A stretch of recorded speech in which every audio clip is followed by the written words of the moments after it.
Hi, it's a real pleasure to be with you here today. I'm Leslie Strachan. I'm an award-winning trainer, coach and author. I'm also a Jack Canfield trainer in the Success Principles. And we're going to explore one of those success principles today called Success Principle 19, which helps you to move forward with your life and to live the life that you really want to live.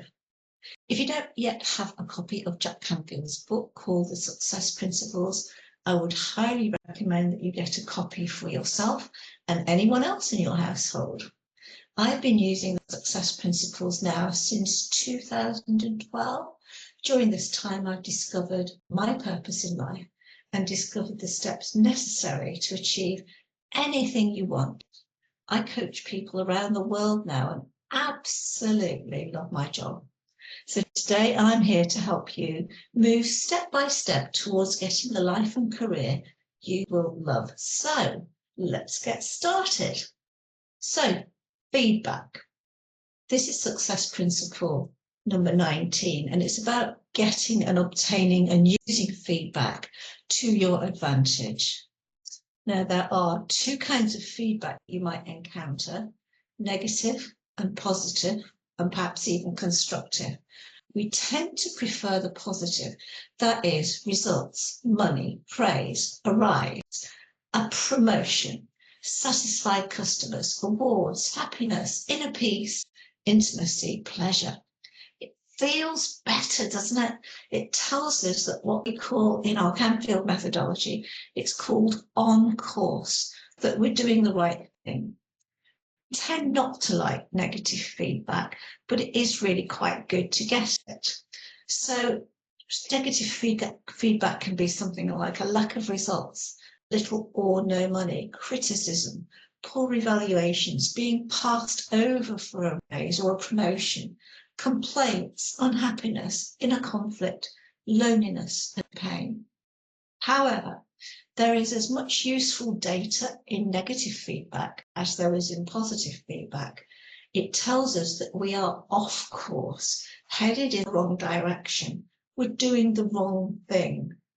This is valuable information that you can use to move forward. Now, there are some key ways of responding to feedback that actually really don't work. What we can do is what I experienced today with a lady in my group. She caved in and she quitted. I can't do this anymore. I'm leaving. Okay, fair enough. How many times have you or someone you know received negative feedback and simply caved in over it? All that does is keep you stuck in the same place, doing the same thing, expecting a different result. Or you could get mad at the source of the feedback. A guy that I was working with the other month he just kept getting mad all the time and being really quite offensive. But think about it. How many times have you reacted with anger and hostility towards someone who was giving you feedback that was generally or genuinely quite useful? All it does is to push the person and the feedback away. It doesn't solve any problems. And finally, ignoring the feedback. Not listening to or ignoring the feedback is another response that does not work. We all know people who just tune out to the la la la la la to anyone else's point of view but their own.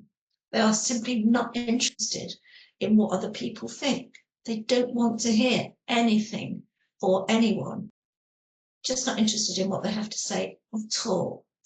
The sad thing is, feedback could significantly transform their lives if only they would listen. So think of yourself when you get angry and cross next time. Which one of these three or all of them are you doing? And how could you ask feedback to make life better? So there are some key principles in asking for feedback. The first one is to ask open questions like, how could I do this better? Or what would you suggest I do to change things, to make things better? I'm eager to learn, I'm curious to learn and develop. How do you see me at work or at home even? We use a tool in our coaching and mentoring program called Johari's Window. and some of you might have heard that, to actually get some feedback, anonymous is really good, into how other people see you, and then think to yourself, do I really say that? Do I really think that? Do I really look like that? And it's helpful if several people are saying it, that you can think, well, maybe I should try and adjust. The other thing you could think of was, what did you think of the proposal I sent you last week? Somebody might say, oh, I haven't seen it yet. I said, oh, please do let me know when you have seen it, because I'd really appreciate some feedback on it. Or what's our strategy? Because we're all running around doing all these jobs. We don't actually know what the strategy is. Or what did you think of the event that I put on last week? Do you think it was enjoyable? What was the customer feedback like? And ask for that kind of feedback, because it's highly likely that you've done a stunning job, and it's important to know that. And the other thing is to always ask open versus closed questions, like which way, why, when, how. So you're eliciting a response from the other person without saying, like, what could you say? That event last week was really good, wasn't it? So you're getting no feedback, really. It's just a yes or a no, or they walk off in the opposite direction. But how good would it be if you'd done a really good job for that person to actually tell you? And at home, or even at work with your boss, how do you rate the quality of our relationship? Is it productive? Is it constructive? Is it the right thing? Are we getting on okay? Have we got any little road bumps in the way that we need to chat about? Or this is a brilliant one. How would you rate me as a parent? I tried this with my son.